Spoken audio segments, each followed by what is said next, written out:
नमस्कार। आज मंत्रिपरिषद में 11 विषयों पर स्वीकृति दी गई है। 2 योजनाओं पर स्वीकृति दी है, मैंने उसकी जानकारी देना चाहूँगा।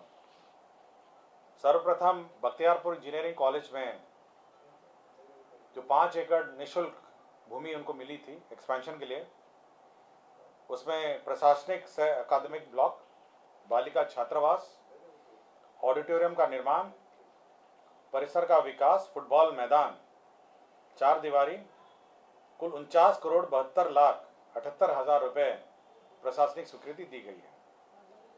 तो ये 7 निश्चय की योजना है और जो वर्तमान में आपको पता होगा कि संचालित है अभी भी बख्तियारपुर में इंजीनियरिंग कॉलेज, उसमें अतिरिक्त जो स्टूडेंट्स हैं उनके लिए अकादमिक ब्लॉक, बालिका छात्रावास, ऑडिटोरियम निर्माण, परिसर विकास, फुटबॉल मैदान और 4 दीवारी की स्वीकृति दी है। तो ये एक योजना जिसकी स्वीकृति दी गई है। दूसरी योजना जो स्वीकृति दी गई है वह आपको जानकारी होगा कि दरभंगा में राज्य सरकार ने एम्स के लिए, all Indian institute of medical sciences के लिए भूमि बहादुरपुर अंचल में एकमी शोभन बाईपास सड़क में विभिन्न खेसरा में 189.17 एकड़ में भूखंड में आवश्यकता अनुसार मिट्टी भराई का सैंक्शन किया। मिट्टी भराई और उसका बाउंड्री और उसका आधारभूत संरचना, इसके लिए 3 अरब 9 करोड़ 29 लाख 59 हजार रुपये की प्रशासनिक स्वीकृति दी है। यह जो ज़मीन है वो सड़क से थोड़ी नीची है, जिस कारण से इसको मिट्टी भराई और बाउंड्री वॉल इसको करेंगे। तत्पश्चात यहाँ पर all Indian institute of medical sciences Darbhanga जो प्रस्तावित है उसका निर्माण किया जाएगा। ये कुल एकड़ आपका है 189.17 एकड़ है। तो ये जमीन मैं बता देता हूँ कहाँ पे है। बहादुरपुर अंचल, एकमी शोभन बाईपास सड़क, मौजा बलिया और थाना नंबर 120/2। ठीक है, तो ये 2 योजनाएं हैं जो स्वीकृति दी गई है। इसके अतिरिक्त राज्य सरकार ने दानवीर भामाशाह की जयंती जो 29 अप्रैल को होगी, 29 अप्रैल को पुनईचक पार्क में उनके प्रतिमा स्थल पर राजकीय समारोह में के रूप में मनाए जाने का निर्णय लिया है। तो राजकीय समारोह के रूप में मनाया जाएगा 29 अप्रैल को भामाशाह की जयंती। बिहार में एक नया संवर्ग, प्रोटोकॉल ऑफिसर्स का संवर्ग क्रिएट किया गया है। ये प्रोटोकॉल ड्यूटी में पटना एयरपोर्ट, दिल्ली एयरपोर्ट और गया एयरपोर्ट पर रहेंगे। कुल 15 पदाधिकारी होंगे, जिसमें प्रोटोकॉल मैनेजर के रूप में 1 रहेंगे, सीनियर प्रोटोकॉल ऑफिसर के रूप में 4 रहेंगे और प्रोटोकॉल ऑफिसर के रूप में 10 रहेंगे। तो ये सभी डेपुटेशन के आधार पर हैं। तो 15 लोगों का यह निर्णय लिया गया कि एक नया काडर बनेगा और ये प्रोटोकॉल ड्यूटी में रहेंगे। जो भी हमारे अतिथि हैं जो एयरपोर्ट में आते हैं जाते हैं और कोऑर्डिनेशन के लिए ये तीनों एयरपोर्ट में अवस्थित रहेंगे। एक प्रोटोकॉल मैनेजर होगा जो लेवल 6 का पद है, सीनियर प्रोटोकॉल ऑफिसर है 4 हैं जो लेवल 4 का है, प्रोटोकॉल ऑफिसर 10 है जो लेवल 2 का है। कुल 15 पद होंगे। तो 15 छोटा सा ही काडर है और 3 ही एयरपोर्ट इनको संभालना है। पटना एयरपोर्ट है, दिल्ली एयरपोर्ट है और गया एयरपोर्ट है। तो बहुत सारे हमारे गेस्ट आते हैं जिनको समस्या रहती है। ये परमानेंट काडर रहेगा, इनका ट्रेनिंग प्रशिक्षण प्रोटोकॉल में होगा और ये जो हमारे अतिथि हैं उनको रिसीव करेंगे और उनको डिपार्चर के लिए सहयोग करेंगे। काडर का नाम क्या होगा सर? प्रोटोकॉल काडर का नाम क्या होगा? इसका काडर का नाम मैं बता, बिहार प्रोटोकॉल संवर्ग भर्ती एवं सेवा शर्त नियमावली 2023 ये है। और protocol manager, senior protocol officer and protocol officer. Zamindari bonds को जो इशू हुए थे, जो निर्गत हुए थे 1972 और 1974 के बीच में, जमींदारी बॉन्ड 40 वर्षों के लिए निर्गत किए गए थे। इसमें बंद पत्र के बॉन्ड के रूप में 50 रुपये का बॉन्ड थे, 100 रुपये के बॉन्ड थे, 200 रुपये के बॉन्ड थे, 500 रुपये के बॉन्ड थे, 1000 रुपये के बॉन्ड थे, 5000 और 10,000 रुपये के बॉन्ड थे। तो ये विभिन्न बॉन्ड जो जमींदारी अनुमोलन हुआ तो सभी जो भूधारी थे उनको बॉन्ड निर्गत किए थे राज्य सरकार ने। और ये RBI, reserve bank of India, ये बॉन्ड रखती थी और मेंटेन करती थी और पेमेंट भी वहीं से होता था। हाल के दिनों में वर्षों में देखा गया कि कोई बॉन्ड का क्लेमेंट नहीं आया जो बचे हुए बॉन्ड हैं, और इस बॉन्ड को मेंटेन करने के लिए सरकार को 46 लाख रुपए सालाना आरबीआई को देना भी पड़ता है। अब यह निर्णय लिया गया कि सरकार इस बॉन्ड सभी को आरबीआई से लेकर अपने स्ट्रांग रूम में रखेगी, और अपने स्ट्रांग रूम में जब जब किसी को बॉन्ड अपना प्रस्तुत करके भुगतान चाहेगी तो सरकार उसका भुगतान कर देगी। तो आरबीआई के स्थान पर राज्य सरकार बॉन्ड होंगे सर? इसमें 4,63,152 4,63,152 कुल बंद पत्र बताया। ठीक है। मोटर वाहन संशोधन अधिनियम 1988, आपको पता होगा कि जो में संशोधन और बिहार मोटर गाड़ी नियमावली 1992 और इसमें आवश्यक संशोधन 1988 धारा 165 पठित धारा 176, इसकी नियमावली जो 2023 है उसका नया नियमावली बनाया गया है। इसमें पहले आपको जानकारी होगा कि बीच में हम लोगों ने एक ट्रिब्यूनल बनाया था और राज्य सरकार पहले भुगतान करती थी और उसके बाद इंश्योरेंस कंपनी से क्लेम करती थी।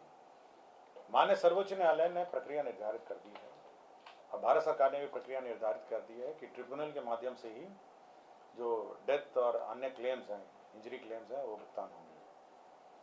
और यह भी उस आदेश में निर्गत है कि यदि राज्य सरकार भुगतान करेगी तो इंश्योरेंस कंपनी उतना कम भुगतान करेगी। तो यह तो राज्य सरकार का घाटा हुआ। राज्य सरकार ने अभी क्या किया है कि सभी जिलों में अब ट्रिब्यूनल का गठन होगा। जो भी क्लेमेंट हैं डेथ के या इंजरी के, जो भी इंश्योरेंस क्लेम है वहाँ पे ट्रिब्यूनल में दर्ज करेंगे। जिला स्तर पर एक न्यायिक पदाधिकारी की अध्यक्षता में है, ये रिटायर्ड न्यायिक पदाधिकारी की अध्यक्षता में एक न्यायाधिकरण है। तो ये वहाँ पे जो ट्रिब्यूनल है वो निर्णय लेगी और भुगतान हो सकेगा। तो यह एक महत्वपूर्ण निर्णय है कि अब जो ट्रिब्यूनल हैं, जो डेथ और एक्सीडेंट के ट्रिब्यूनल हैं, वो अब जिला स्तर पर रहेंगे और क्लेम वहाँ पे फाइल होगा और वहीं पे डिस्पोजल होगा। तो न्यायिक ये प्राधिकरण जो न्यायाधिकरण है उसका गठन की मंत्रिपरिषद ने स्वीकृति दी है। अभी एक ही था, पूरे राज्य में एक था और बड़ी कठिनाई होती थी और होता ये था कि राज्य सरकार पेमेंट करती थी और उसके बाद इंश्योरेंस कंपनी से क्लेम होता था। लेकिन हुआ ये कि माननीय सर्वोच्च न्यायालय में एक केस चला, भारत सरकार ने भी के भी पार्ट था और सभी राज्य थे। तो सर्वोच्च न्यायालय में निर्णय हुआ कि राज्य सरकार अगर भुगतान करेगी तो इंश्योरेंस कंपनी उतना कम भुगतान करेगी और क्लेम जो होगा वो केवल न्यायाधिकरण जो ट्रिब्यूनल है वही भुगतान करेगा। तो उसको सहूलियत देने के लिए हर जिला में अब एक ट्रिब्यूनल का गठन किया जाएगा। अब तो ट्रिब्यूनल देगा ना, अगर राज्य सरकार देगी तो फिर इंश्योरेंस कंपनी का फायदा हो गया ना, इंश्योरेंस कंपनी उतना कम भुगतान करेगी।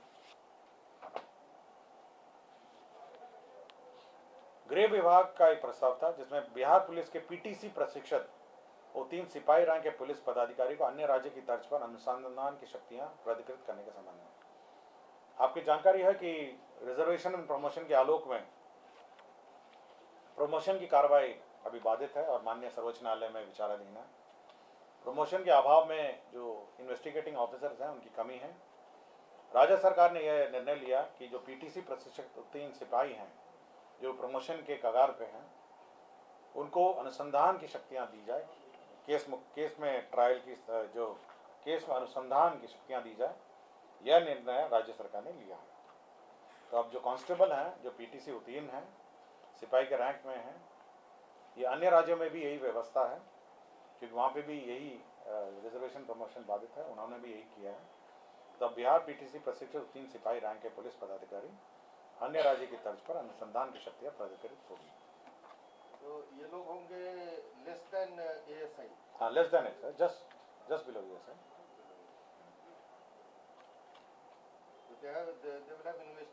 Investigating power. विज्ञान एवं प्रौद्योगिकी विभाग का एक प्रस्ताव था जिसमें तकनीकी शिक्षा गुणवत्ता उन्नयन कार्यक्रम 3य चरण के अंतर्गत। सर 1 सेकंड सर, इसमें कितने होंगे, कुछ आइडिया है सर अभी तक पीटीसी वाले ऑल ओवर मतलब बिहार में जिनको कि they will get investigative right मतलब पावर? इसमें वर्तमान में राज्य पुलिस में 2832 सिपाही हैं जो पीटीसी प्रशिक्षित हैं, 2832।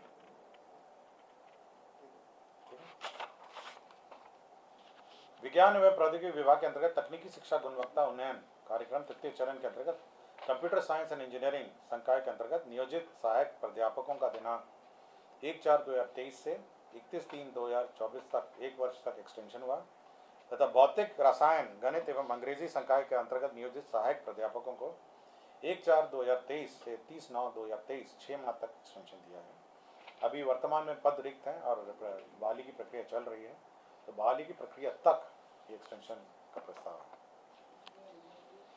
गृह विभाग एक प्रस्ताव है कि राज्य में हो रहे यौन शोषण के अंतर्गत आपराधिक घटनाओं, मृतकी की पहचान स्थापित करने, बच्चों की चोरी, अदला बदली एवं पितृत्व मातृत्व के मामले की जांच के उद्देश्य से बिहार राज्य में क्षेत्र विधि विज्ञान प्रयोगशाला मुजफ्फरपुर, भागलपुर में DNA शाखा का एक यूनिट स्थापित करने के लिए राजपत्रित अराजपत्रित कोटि के कुल 14 पदों के सृजन की स्वीकृति है। तो DNA की जांच 2 स्थानों पर होगी, जो मुजफ्फरपुर और भागलपुर में उसके लिए पदों का सृजन हुआ है।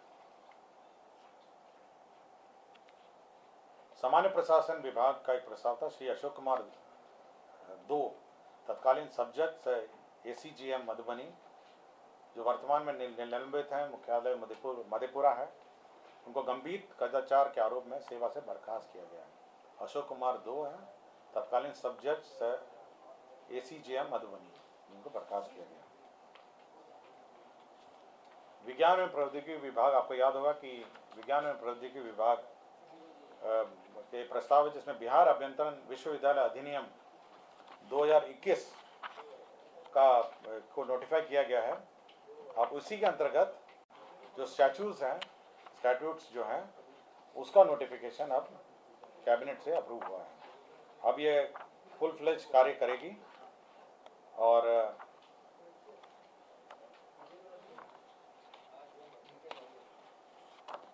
बिहार अभियंत्रण विश्वविद्यालय अधिनियम 2021 की धारा 29 की उपधारा 1 के अंतर्गत विश्वविद्यालय का परिनियम, जिसको स्टैट्यूट्स कहते हैं, वो नोटिफाई करने के लिए मंत्रिपरिषद में, तो यही एजेंडा है जो आज अभी तो पढ़ दिया मैंने सबसे पहले। धन्यवाद।